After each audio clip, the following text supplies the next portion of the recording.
China is struggling to contain the fallout from suddenly lifting the world's most draconian pandemic control restrictions after 3 years of rigid enforcement. With no exit strategy or proper messaging in place to prepare the public, the reopening has been chaotic, with medicine in short supply, morgues swamped and hospitals overwhelmed, leaving the nation in a crisis, this time of its own making. What exactly went wrong, and how bad is it? Beyond COVID, what's next for China in terms of its economic recovery and the direction of the Communist Party leadership? To break it all down for us, we have veteran journalist Wang Xiangwei, former South China Morning Post editor-in-chief, and now an academic based in Hong Kong. China have 3 years to learn from the reopening chaos in other countries. But in the end, it didn't learn anything. In this episode of Talking Post, one of the most credible and reliable China experts out there gives us an insider's perspective on what is really happening in a country that many still cannot understand.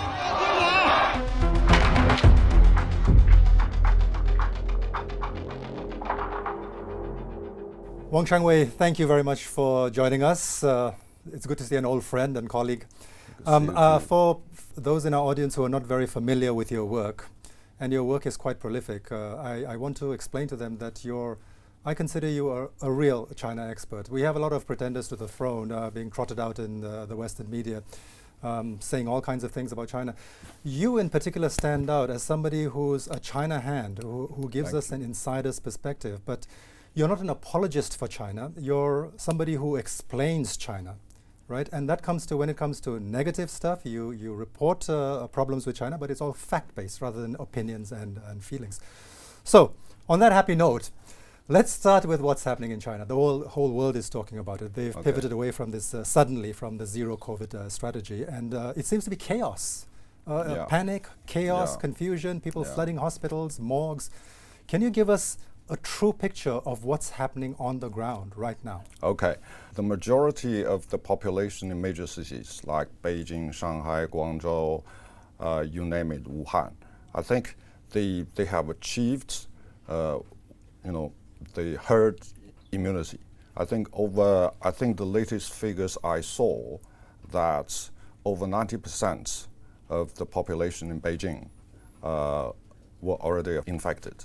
So I think the things have returned to normal in major cities. From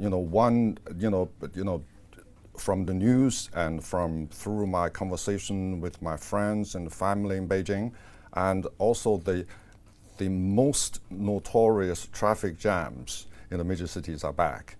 It's a sign of life. However, now the virus is spreading in the rural areas, in the vast rural areas where, over 700 million farmers live.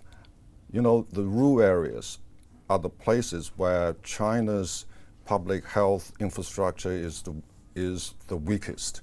And now we have the Chinese New Year coming on, and then there will be a massive migration of migrant laborers returning to home. So I think, let's say the worst in the major cities is over. And I think the worst is yet to come in the rural areas. I think, we still need to keep a very close eye on those developments. Rural areas, I mean, you'll also be talking about a lot of elderly people, right? Yeah. Because migrant workers, the younger generation all moves to the city to work. Yeah. So the vaccination rate among the elderly is a bit problematic. It is. I mean, it's, now with the benefit of hindsight, right? I think, I wrote about this in one of my columns. I think from the very beginning that the National Health Commission advised China's leaders very wrongly. I think from the very beginning, when China rolled out the vaccines, its own vaccines, the advice from the National Health Commission was that the vaccines were only suitable for people from the age of 18 to 59. So the message was then that the vaccines were not very good for anybody over 60 and below 18. I think if you talk about, there have been so many stories about the vaccine hesitancy among the elderly in China over the past few years. I think if we look back, I think the bad advice from the very beginning from the National Health Commission sowed the seed of doubt among the elderly. And so from then on, it's very difficult for China to persuade the elderly to receive vaccinations. Messaging, you talked about, that is a problem with the messaging, considering that the majority of the population in China, they believe what they hear on state media, because that's the only access to real media that they have, right? Yeah. So given that, what I wanted to ask you was, how much of it is actually disease-driven, where people are genuinely in a health crisis when they're flooding hospitals and flocking to doctors and overwhelming the system, and how much of it is you can blame it on the fact that for 3 years you told this population that this virus was dangerous, dangerous, it's deadly, you have to be careful, you have to lock down, you have to be isolated, you have to be treated like this, right? And then all of a sudden, without a roadmap, without a proper timetable, there was a sudden shifting away from this whole thing and an opening up. So people going to hospitals, how much can you blame them if it's just mild symptoms? Because they believe that it's deadly. They've been told it's deadly. And all of a sudden, it's free for all. I know. I'm very upset about this. Let me answer this question of yours, which is very important in the following ways. First, I wasn't surprised at all. Because China should have opened in summer. What I was surprised that is China has decided to reopen in the middle of winter when the respiratory diseases usually peak. Why China did that? Now in the past few days, the state media, the official epidemiologists in China sort of started to defend this line. They tried to put a positive spin and saying that, this sudden reopening was well planned, well thought out. But in fact, as I have written, as SCMP has written, as all the overseas media reports have written, that this reopening was not planned, was a sudden decision, and then they did not have an exit plan from the zero COVID, which I was, again, very surprised with. We can talk about that later. The end result is that China was unprepared totally for the reopening. Let me give you an example, that from the very first day of the reopening early December, that there was a widespread shortage of cold and fever medicine in China. We have to put this into context, that China is one of the world's major producers of those kind of medicine. And then, so why there was a sudden shortage is because until the reopening, that the authorities placed very strict restrictions on sale of fever medicine at the pharmacies, because at that time that the idea was to implement the zero COVID policy. So the authorities will not allow ordinary people to self-isolate at home. So the idea was if you develop a fever, you should have yourself tested and then be quarantined for a month or 20 days. So if you go at that time, if you went to a pharmacy and you wanted to buy fever medicine, you have to fill in lots of detailed information, and then you have to have yourself tested that day and the following day. Otherwise, your health code will be blacklisted. Then you couldn't go anywhere. So the result is that most of the pharmacies in China sort of stocked very few fever medicine.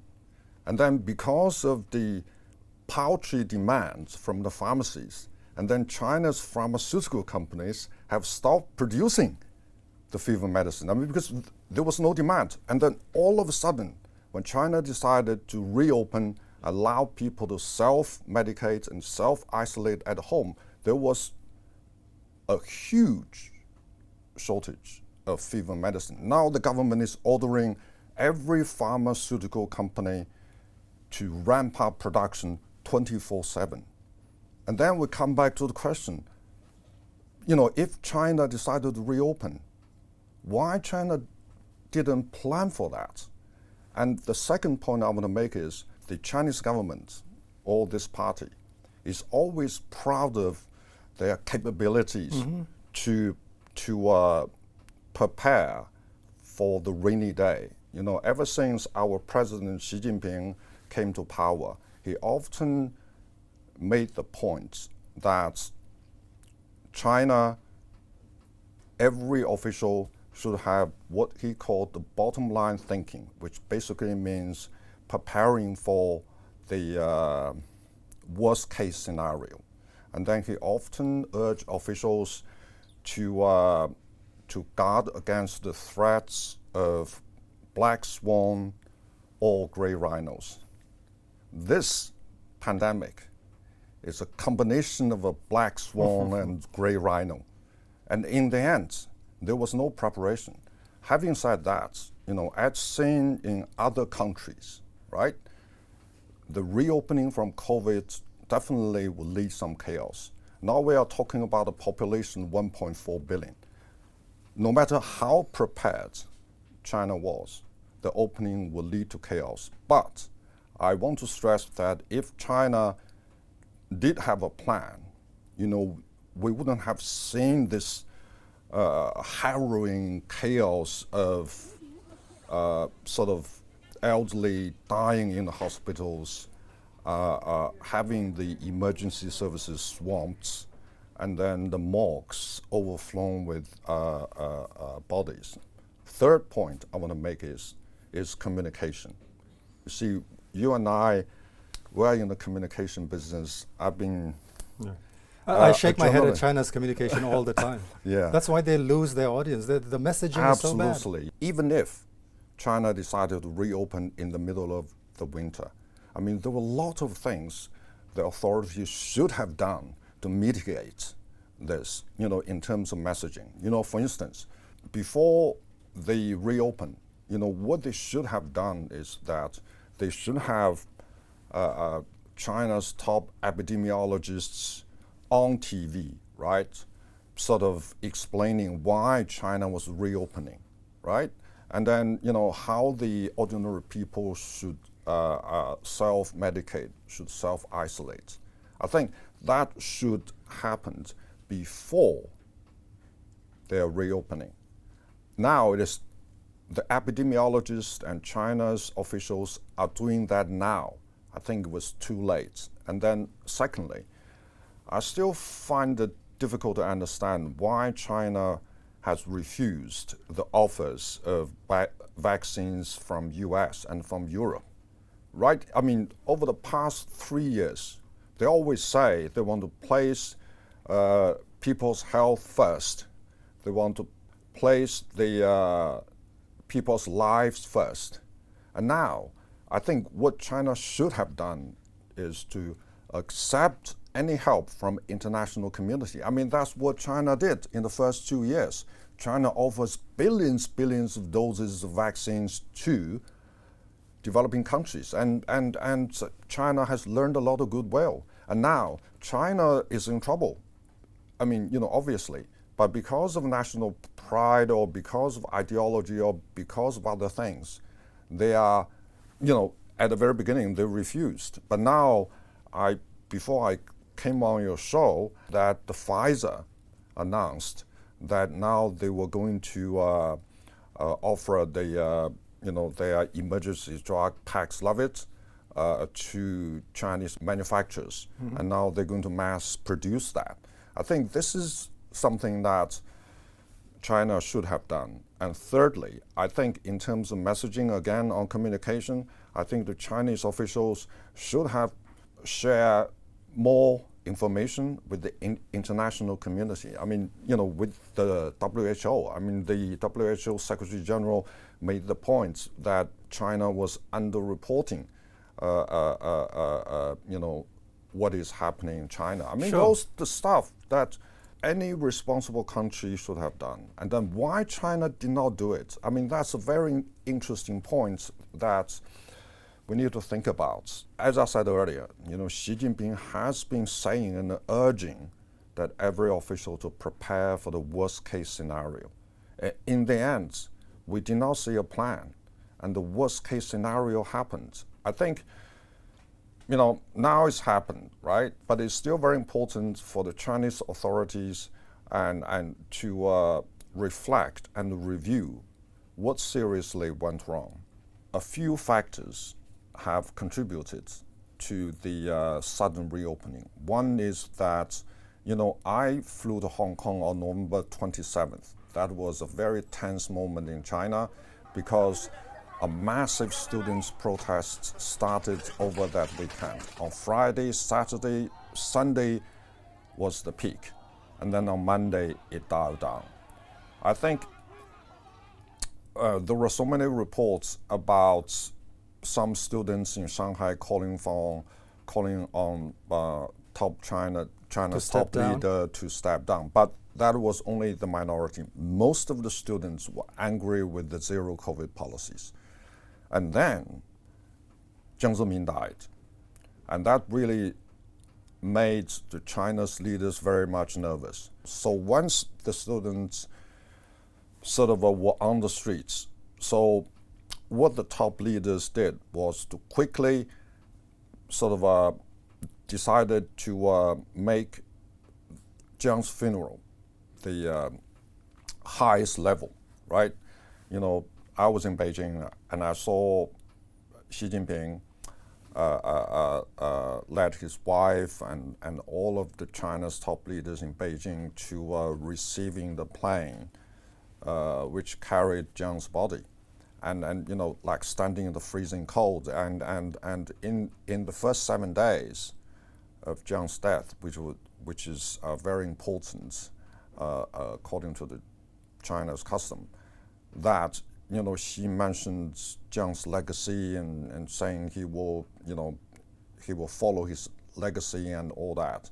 I think he was trying to tell the students and the rest of the population that he will make Jiang's funeral as the on an unprecedented level. So you students didn't have to come out on the streets anymore. And then he will have to make a quick decision on reopening. So now, according to the reports being recently filed, it turned out that President Xi chaired a Politburo meeting on the 6th of December on reopening. And then he flew out of the country to Riyadh for 4 days. So which means he has a very short period of window that he will have to make a decision to reopen. I mean, because to calm the students, to calm the rest of the population, and that happened, right? But the protests were merely the trigger. I think the underlying reasons is, I think by that time, China's top leaders finally realized the magnitude of the devastating impact of the zero COVID policies on the Chinese economy. Now, again, back on messaging. If the Chinese leaders came out and told us, you and I and the rest of the population, why, what I have told you, what you and I have discussed, I think people would have understood. They would, and the international community would have understood. But still, they still sort of go on with this ridiculous line that this reopening was well thought out, well planned in the middle of winter. And then this official epidemiologist, Liang Wannian, who advises the National Health Commission, said, give an interview on CCTV he was trying to argue that China reopened it because recently most of the elderly people received vaccination. So they want to reopen in the winter so that, right now the efficacy of their vaccine was very strong. So if they decided to wait for a few months, the efficacy, would lessen. I find that ridiculous. I find that very sort of ridiculous. If you just purely on the sake of argument, right? Yes, it is important for China to make sure that the elderly receive the proper vaccinations, that the efficacy is still very strong. However, if you delay this and then you can continue to give boosters to the elderly people, so that shouldn't be counted as a factor to reopen in the middle of winter. We can talk about this for hours. I'm very upset that China have 3 years to learn from the reopening chaos in other countries. Yes. But in the end, it didn't learn anything. Why is that? That really makes me very, very upset. It really begs the question, isn't it? The 3 years of lockdown, 3 years of brutal enforcement of COVID restrictions and the carnage, the economy, the social carnage, everything else, and now you almost seem to be back to square one. So was it worth it? Yonden, that's a very good question. What I can tell you is that in the first 2 years, China did a fantastic job keeping the virus at bay, because China's economy was the first major economy to reopen, and then China posted very strong growth in 2020, slightly slower growth in 2021, but was still very healthy.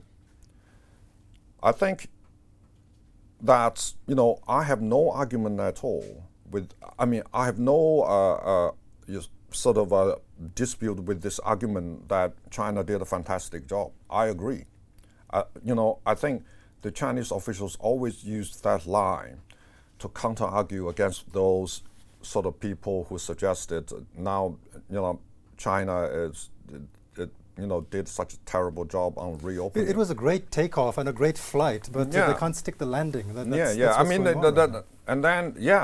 that's what I want to say is that the virus has mutated.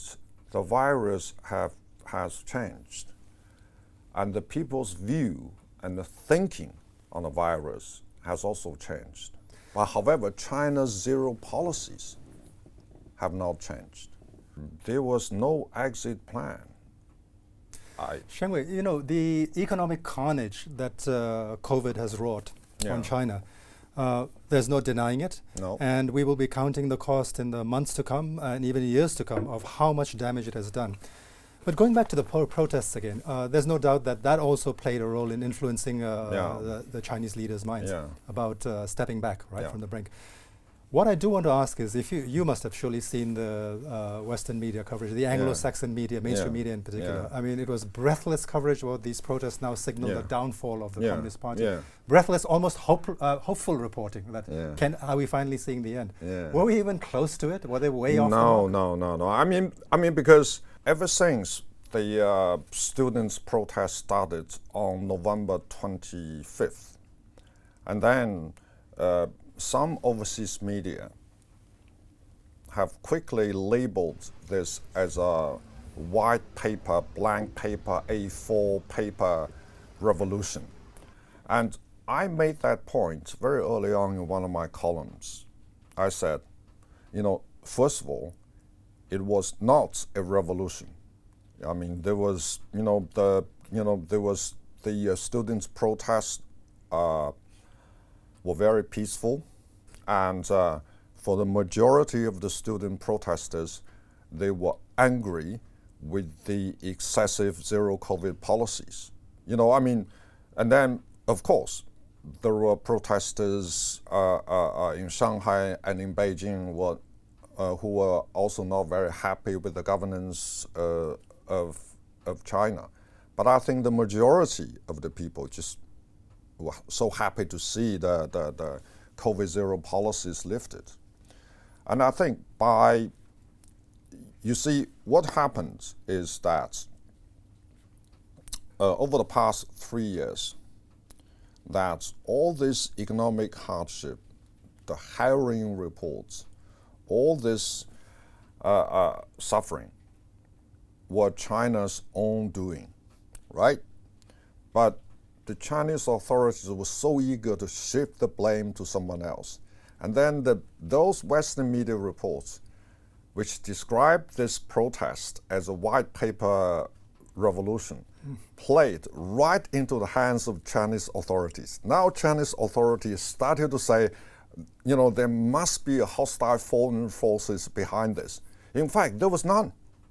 They were just, and then... It's an outpouring of frustration by the population. Yeah, anger, outpouring of frustration and anger about the excessive zero COVID policies. I mean, of course, every protest there is, you know, is political. But on this, seriously, according to my observation and my own observation and through talking to people in China, I mean, this was not politically motivated, but describing that, in fact, as I said earlier, played into the hands of the Chinese government. And also, that also showed the misunderstanding some overseas media have about China. After the weekend reports, after the weekend protests, I mean, there were serious concerns in the overseas media whether those students will be jailed or anything like that. It turned out that, you know, only a few student leaders were asked by the police to the police station, and that the police just asked them some questions and then they were released. Xiangwei, there was an interesting takeaway from all these protests at the end in President Xi Jinping's New Year message, where he acknowledged that there are differing views. I mean, that's hugely significant in terms of how rare that kind of admission is, right?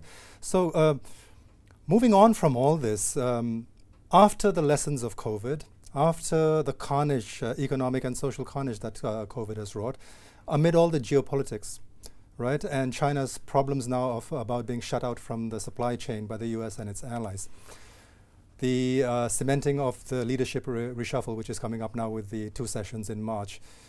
What's next for China in terms of, you know, you've been covering for 30 years China's rise, right? And the West and its move to check that rise, to curb that rise. Is the rise over? Is the rise very much in stride? Is just taken a little bit of a stumble and is going to carry on? Okay, I think that's a very interesting question, and I think China's rise would continue. That's the first point I want to make. The second point was that now Xi has secured his party chief position for his 3rd term. Now that he has packed his leadership lineup with his allies. And I think the word is that because the economy is so badly hit by the 3 years of zero COVID policies, I think the word is that the Chinese government is going to focus on growing the economy in the next few years. Thanks very much, Xiangwei, for being with us. I hope you will continue doing what you're doing, because voices like yours are also more relevant than ever in this current situation. Thanks very much. And we'll talk again. Maybe come to the show again. Okay, I will. Thank you.